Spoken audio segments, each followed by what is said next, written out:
It's been so tiring lately. You know, I just want to do something interesting, and it's been a while since I've last watched some anime. So maybe I can start by catching up with Dragon Ball Super, or just rewatch some old anime like Sakura Card Captor, or maybe some Naruto, or Bleach, maybe One Piece. That's way too long. Maybe something newer, like another. Or maybe I'll just try something different. Something both classic and new to myself. And I think I know just the one that will do the trick. Ready? 3, 2, 1. Let's jam!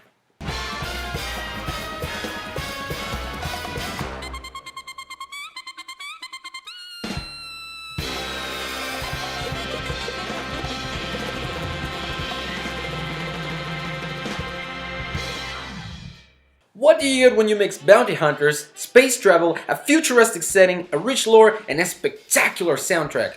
Well, you get a work that would become a new genre in itself, Cowboy Bebop.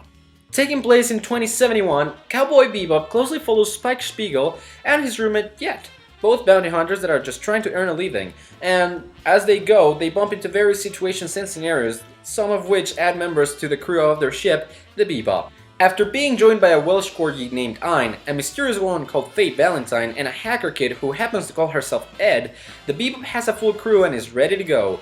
This anime has very well written characters, and for being a 20-year-old series, it has aged very well. So let's take a look at what makes it so special and different, piece by piece. Let's start with the storyline. Though the series overall follows a slightly defined storyline, most episodes share little connection between each other, so it's easy to just start watching at any point and understand most of what's going on. But it's all better enjoyed if watched from the very beginning. Apart from that, there's a lot of lore to catch from what is said during the actual story and to piece together, because many of the different overarching plot lines are just, well, you're gonna be left with a lot of questions, so it's just something that is left for the fans to do. But have the fans pieced it together. The actual story starts off with Spike and Jet just going through their business as usual. They are bounty hunters, so they're chasing bounties, and when one of these bounties robs a special package, Jet ends up adopting it, because it ends up being a data dog, meaning that it's a very smart dog. After finding no big rewards though, well, they end up going to a casino and see if they can hit it big. And when they're in the casino, they end up meeting a girl who's swimming in debts and is just working to pay them off, called Faye Valentine. After they capture her and she escapes along with some of Spike's money, well, Faye runs out of gas because she apparently was very dumb and didn't buy gas for her ship. And as such, she is stranded outside of Venus. That's when the Bebop comes along and rescue her, and she joins the crew of the Bebop. Lastly, the gang goes to Earth and looking for a bounty placed on a hacker for scribbling around the planet's surface, but it ends up not being a hacker because, well, it wasn't someone making the scribbling in the Earth, but they meet Ed, who's this kid that was abandoned, and Ed helps them solve the case, and apparently Ed knew about the Bebop crew and she wants to join the Bebop, so she ends up going with Spike, Jet, Faye, and Ein. From here on, you're not gonna get all that much of a real sense of story progression, so up until the last 4 sessions, the rest of them are not really all that connected or advancing on the plot, except for a few ones. Spike's deals with his past comrades from the criminal syndicate, the Red Dragon. Well, that's where you will get the real sense of story progression, because you will be getting some backstory in the characters. So whenever you see a character named Vicious, then that's when you're gonna get your story progression. That, as well as some special episodes dedicated to Faye's backstory, so that's when you're gonna get it. There is also a Cowboy Bebop movie, and though the movie is not really all that connected to the series all that much, like it is with the characters from the series, and it does take place during the events of the series, it doesn't really have direct repercussions over the series' storyline. But it's nice to know that it does happen during the events of the series prior to the very last 4 sessions. Spoilers, so I won't be telling you anymore about the movie. Let's move on now to presentation. You know that feeling you get when you see something you've seen countless times, and then you get chills running down your spine, and you think, it hasn't changed a bit since that time. Well, given that Cowboy Bebop was produced around 1999, it feels nostalgic as the animation technique really seems to be around from that time. It feels old, but at the same time it looks fluid and looks amazing on all combat scenes, especially on the combat scenes. Be them dogfights or fistfights, the movement looks natural.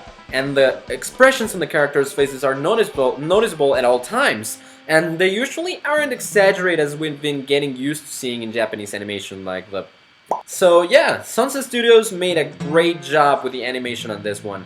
And the soundtrack, oh my god, don't even get me started on the soundtrack. The music is amazing. Just the intro should be enough to draw you in, and you'd do well to pay attention to the music playing in the background of each fight and each of the characters' themes. They sound amazing. Even to the point that the music is one of the main focal points in Cowboy Bebop, at least as a producing standpoint. Each of the episodes is called a session, as in a session jam, and more characteristically, each chapter is named after a different music genre, or even a particular song, as in Sympathy for the Devil or Bohemian Rhapsody. The title of each of the sessions greatly determines the type of music playing during the episode itself, and even themes the episode sometimes, so that's a lot of fun. The presentation goes even as far as to give each main character a color to represent them, and you'll see that subtly in the background of some of the episodes.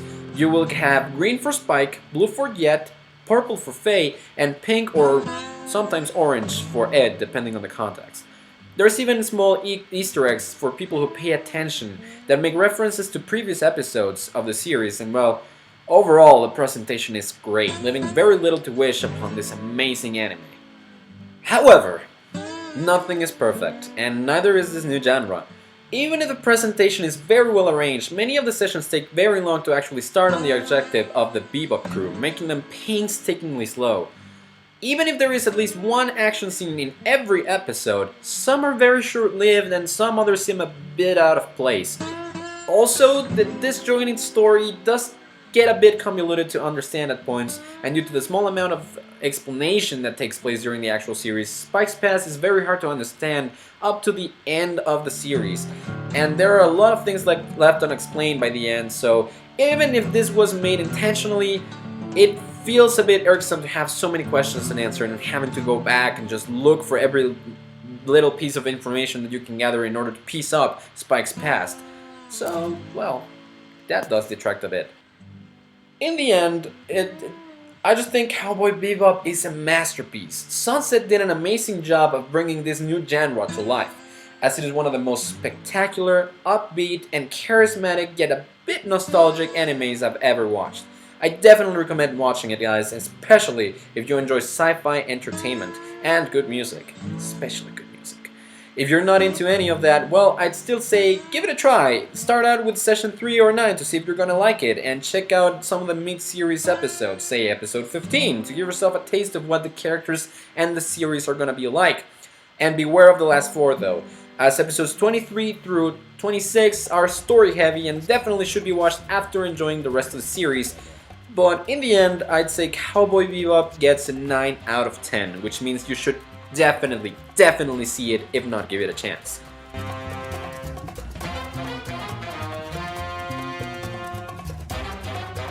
Well, thank you guys so very much for watching this first episode of Anime-tion Reviews. I do look forward to keeping a track of more anime and reviewing more anime for you guys.